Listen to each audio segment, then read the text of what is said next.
هناك سؤال تكرر كثيرا في الواقع. السؤال بيقول إنني أرتكب بعض المعاصي ثم أتوب إلى الله، ثم أرتكبها مرة أخرى وأتوب، وهذا ما يسبب لي كثير من الأسى والضيق.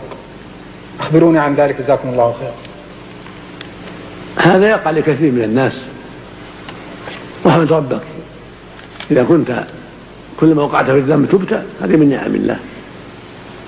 قد جاء في الحديث الصحيح أن الله جل وعلا يعجب مثل هذا ويقول: علم عبدي أن له ذنبا، أن له ربا يغفر الذنب ويأخذ به. فإذا تبت من ذنبك فأنت على خير، فإذا وقعت في الزلة ثم تبت أيضا فأنت على خير. المصيبة أن تصر على الذنب وأن تبقى عليه وأن لا تتوب، هذه مصيبة عظمى. ولكن عليك أن تجاهد نفسك، لعلك ترجع، لعلك لا ترجع إلى الذنب، لعلك تسلم منه.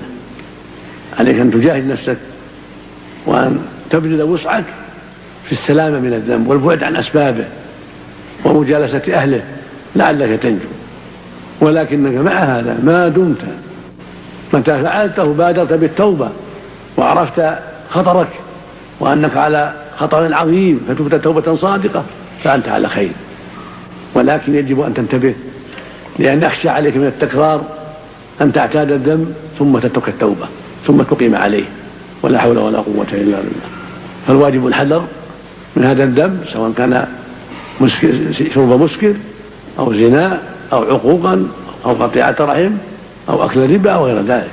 عليك أن تبتعد عن أسبابه وأن تحذرها وأن تضرع إلى الله صادقا أن يعيذك من هذا الذنب وأن يكفيك شره وأن يحول بينك وبينه، وأن ضرع إليه صادقا أجاب سبحانه وتعالى: ادعوني أستجب لكم. نعم.